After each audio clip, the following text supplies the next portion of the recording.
사도신경으로 신앙 고백 드리시겠습니다. 전능하사 천지를 만드신 하나님 아버지를 내가 믿사오며 그 외아들 우리 주 예수 그리스도를 믿사오니 이는 성령으로 잉태하사 동정녀 마리아에게 나시고 본디오 빌라도에게 고난을 받으사 십자가에 못 박혀 죽으시고 장사한 지 사흘 만에 죽은 자 가운데서 다시 살아나시며 하늘에 오르사 전능하신 하나님 우편에 앉아 계시다가 저리로서 산자와 죽은 자를 심판하러 오시리라. 성령을 믿사오며 거룩한 공예와 성도가 서로 교통하는 것과 죄를 사하여 주시는 것과 몸이 다시 사는 것과 영원히 사는 것을 믿사옵나이다. 아멘. 네, 함께 은혜 나눌 하나님의 말씀 마태복음 17장 20절 말씀입니다. 마태복음 17장 20절 말씀입니다. 말씀을 읽어드리겠습니다. 이르시되 너희 믿음이 작은 까닭이니라. 진실로 너희에게 이르노니 만일 너희에게 믿음이 겨자씨 한 알만큼만 있어도 이 산을 명하여 여기서 저기로 옮겨지라 하면 옮겨질 것이요 또 너희가 못할 것이 없으리라. 아멘. 네, 할렐루야. 오늘 저는 본문의 말씀 가지고 함께 말씀의 은혜를 나누기를 원합니다. 오늘 읽으셨던 이 본문의 말씀은 이제 17장에서부터 전체적으로 시작하는 내용인데, 이 17장의 내용을 이제 간략하게 좀 말씀을 드리자면 이렇습니다. 먼저 이제 예수님께서 산에 올라가시게 되고, 베드로와 야고보 그리고 그의 형제 요한을 데리고 이제 따로 올라가시게 됩니다. 그 올라가셔서 무슨 일이 일어나게 되느냐? 바로 변화되는 모습을 보여주게 되죠. 예수님께서 이제 영광스러운 모습으로 이제 변화되어서 이른바 이제 변화산 사건이라고 이야기를 하고 있습니다. 그 변화된 그 모습을 보면서 이제 베드로가 이야기하죠. 여기에 초막셋을 짓고 우리가 여기서 삽시다 라고 하는 그런 내용이 등장을 하게 됩니다. 그리고 나서 이제 또 일어나게 되는 사건이 그 예수님의 그 제자들이 어린 아이를 이제 고치려고 하는데 이제 고치지를 못하는 그 사건이 일어나게 되죠. 그리고 나서 예수님 앞에 이제 꿇어 엎드려서 이야기합니다.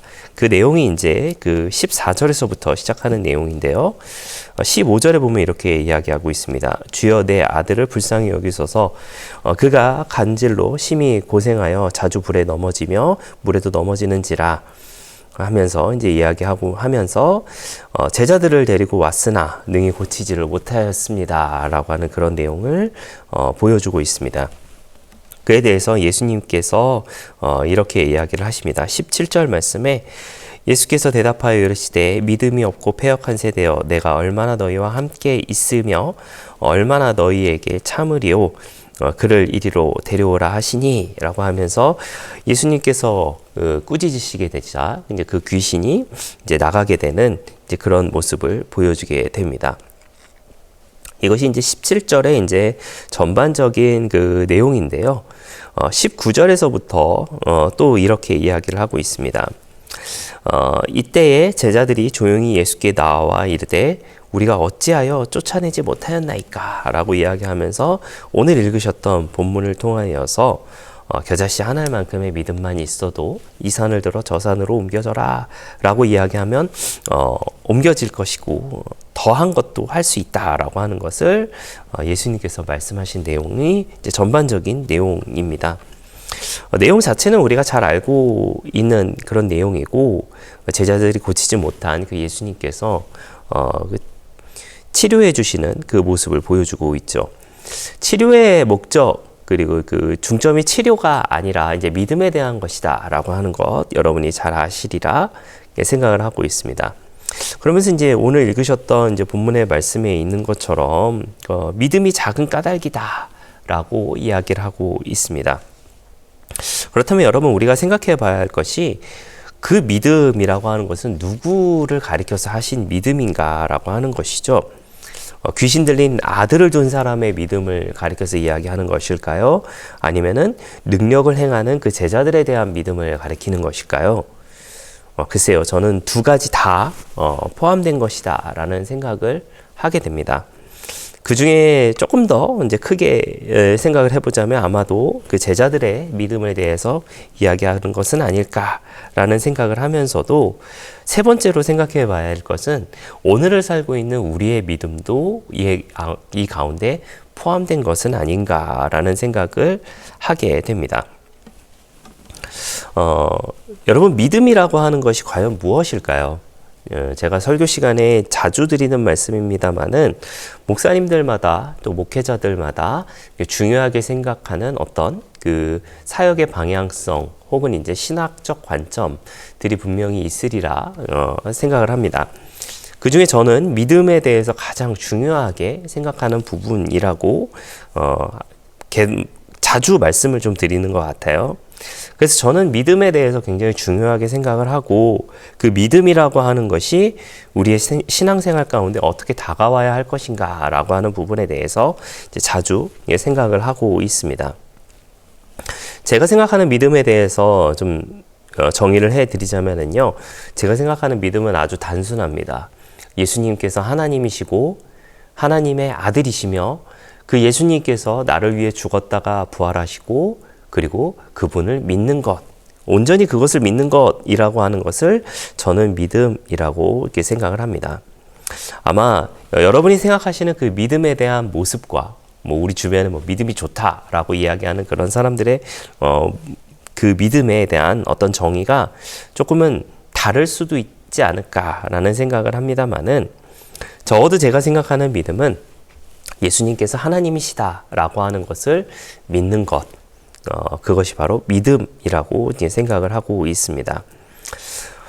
우리가 살아가는 모든 순간순간마다 사실은 믿음의 그런 도전을 많이 받게 되죠. 우리가 살아가고 있는 모든 순간에 때로는 예수님께서 안 계신 것처럼 느껴질 때도 있습니다. 때로는 예수님께서 나와 함께하지 않는 것으로 생각들어질 때도 분명히 존재를 하게 됩니다. 그럴 때마다 사실은 흔들리는 것이 우리의 믿음이 아닐까라는 생각을 하게 됩니다. 어쩔 때는 예수님이 나와 함께하지 않는 것처럼, 어쩔 때는 예수님이 없는 것처럼 느껴질 때도 있는 것이 우리네 믿음의 모습이 아닐까라는 생각을 하게 됩니다. 혹 이럴 때도 있을 수 있겠죠. 때로는 그 믿음이 흔들림으로 인하여서 하나님 어떻게 나한테 이럴 수 있습니까? 예수님 어떻게 나한테 이럴 수 있습니까? 라고 하는 그런 모습으로 살아가는 것이 또한 우리의 믿음의 모습일지도 모르겠습니다. 예전에도 제가 한번 이런 말씀을 드린 적이 있었는데요. 예전에 이제 제가 어떤 분과 한번 이야기를 나누다가 이렇게 말씀하신 분이 있었습니다. 목사님, 저는 예수님을 믿어서 교회를 나가서 오히려 더 손해가 많다라는 그런 이야기를 하신 적이 있어요. 마음이 굉장히 뜨끔했었습니다.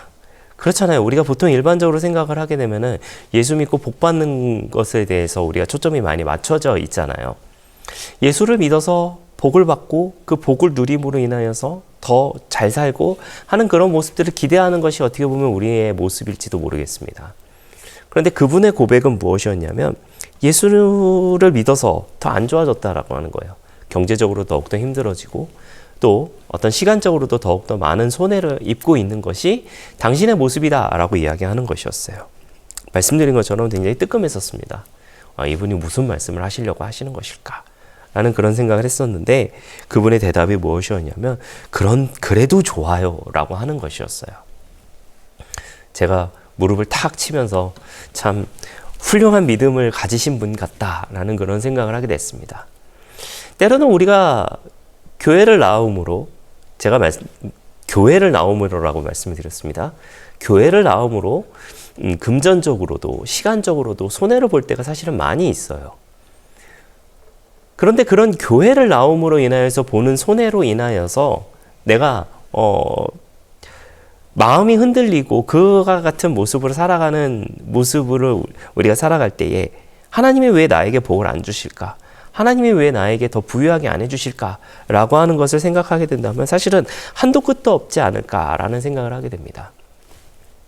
그것이 과연 올바른 믿음일까라는 하는 것을 생각해 봤을 때는 아마 우리 모두가 그것이 올바른 믿음은 아니다라고 생각을 할 수도 있을 것 같습니다. 하지만 앞서 소개해드렸던 그분의 고백처럼 예수를 믿음으로 금전적으로 손해를 보기도 하고 시간적으로 손해를 보기도 하고 여러 가지 불편한 점도 많이 생겨나기는 하지만 그래도 날 위해 죽었다가 부활하신 그 예수님을 알았다라고 하는 것 그 자체 한 가지만으로도 나는 너무 좋습니다 라고 하는 그런 신앙의 고백이 진정한 믿음의 고백이 아닐까라는 생각을 다시 한번 하게 됩니다. 사랑하시는 성도 여러분, 우리가 살아가는 모든 신앙의 모습이, 그 믿음의 모습이 그와 같은 모습이 되었으면 좋겠습니다. 어떤 기브 앤 테이크, 주거니 받거니 하는 그런 관계에 대한 모습이 아니라 내가 하나님 앞에 얼마만큼 했으니, 아니 내가 교회에 나왔으니, 내가 신앙생활을 하고 있으니 하나님께서 나에게 당연히 복을 주셔야 되는 것 아닙니까? 글쎄요, 그 복이라고 하는 것에 대해서 저는 부정하지는 않습니다. 할 수만 있다면 여러분, 저와 여러분이 하나님의 복을 많이 누려야겠죠. 경제적으로도 더욱더 부유해지고 또 여러 가지 좋은 것들이 우리 생활 가운데 충만하게 넘쳐야 되는 것이 우리의 모습이 되면 좋겠습니다만은 우리의 복이 거기에 국한하지 않았으면 좋겠다라고 하는 것이죠. 제가 이런 본문을 읽을 때마다 생각나는 것이 오병이어의 기적 이후의 사건에 나오는 모습입니다. 예수님을 따라오게 됩니다. 사람들이 예수님을 따라오게 돼요. 바다 건너편으로 건너가신 그 예수님을 따라오게 됩니다. 따라가서 예수님 왜 여기 계십니까? 라고 이야기할 때에 예수님께서 이렇게 말씀하시죠. 너희가 표적을 본 까닭이 아니고 배부르려고 여기에 왔다 라고 하는 그런 예수님의 말씀이 있죠. 예수님은 분명 우리에게 복을 주시는 분이십니다. 예수님은 저와 여러분에게 분명히 복을 주시고자 하는 분이십니다. 하지만 우리가 복을 쫓아가는 것인지 예수님을 쫓아가는 것인지에 대해선 우리가 분명 생각해 봐야 할 부분이다라고 하는 것이죠. 사랑하시는 성도 여러분, 할 수만 있다면 우리는 예수님을 쫓아가시기를 부탁을 드리겠습니다. 과연 우리에게 있는 믿음이 배부르려고 하는 믿음인 것인지 아니면 그 예수님을 정말 쫓아가려고 하는 믿음인 것인지에 대해서 분명히 우리가 생각해 보시는 저와 여러분들 되시기를 부탁을 드리겠습니다. 우리가 사실은 잘 아는 부분이다라는 생각은 하게 됩니다. 잘 알지만 또한 잘 안 되는 것이 우리 모두의 모습이 아닐까라는 생각을 하게 됩니다. 제가 이런 이야기를 할 때 우리 중고등부 친구들에게 이런 이야기를 한 적이 있어요. 단 거 좋아하지? 단 거 맛있잖아. 하지만 단 거를 먹음으로 인하여서 치아가 썩고 또 안 좋은 것들이 내 몸에 생긴다는 걸 알지만 그래도 단 게 좋아서 단 거를 먹지 않느냐라는 그런 이야기를 한 적이 있었어요. 사랑하시는 성도 여러분, 제가 이렇게 극단적으로 말씀드리는 것이 아니라 할 수만 있다면 우리의 신앙이 예수님을 쫓아가는 신앙, 우리의 신앙이 그 예수님께서 하나님이신 것을 온전하게 믿는 믿음의 신앙, 그 믿음의 신앙으로 나아가는 저와 여러분들의 넉넉한 신앙의 모습 되시기를 예수님의 이름으로 부탁을 드리겠습니다. 그와 같은 모습을 살아갈 때에 또한 채워주시는 하나님의 놀라운 은혜와 은총이 우리 생활 가운데 넘쳐날 것이고요. 그것을 또한 누리며 또한 나누며 살아가시는 저와 여러분들의 넉넉한 신앙의 모습 되시기를 예수님의 이름으로 부탁을 드리겠습니다. 기도하겠습니다. 좋으신 아버지 하나님 감사합니다. 저희를 주님의 자녀 삼아주시고 또 함께 예배드리게 하시니 감사를 드립니다. 하나님은 예수님을 우리 가운데 보내주시고 그 예수님은 나를 위해 죽으시고 또 대신 죽어주신 후에 3일 만에 부활하신 그 예수님은 하나님이시다라고 하는 것을 온전하게 믿는 믿음으로 나아가는 우리 모두가 되게 하여 주시옵소서. 단지 그것을 믿는 믿음을 가지는 우리가 되게 하여 주시고 우리가 배부른 까닭이 아니라 주님을 쫓아갈 수 있는 믿음으로 나아갈 수 있는 우리 모두의 넉넉한 신앙의 모습 다 되게 하여 주시옵소서. 감사를 드리며 예수님의 이름으로 기도했습니다. 아멘. 주기도문으로 마치겠습니다.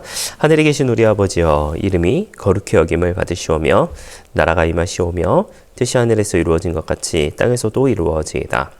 오늘 우리에게 일용할 양식을 주시옵고 우리가 우리에게 죄 지은 자를 사하여 준 것 같이 우리 죄를 사하여 주시옵고 우리를 시험에 들게 하지 마시옵고 다만 악에서 구하시옵소서. 나라와 권세와 영광이 아버지께 영원히 있사옵나이다. 아멘.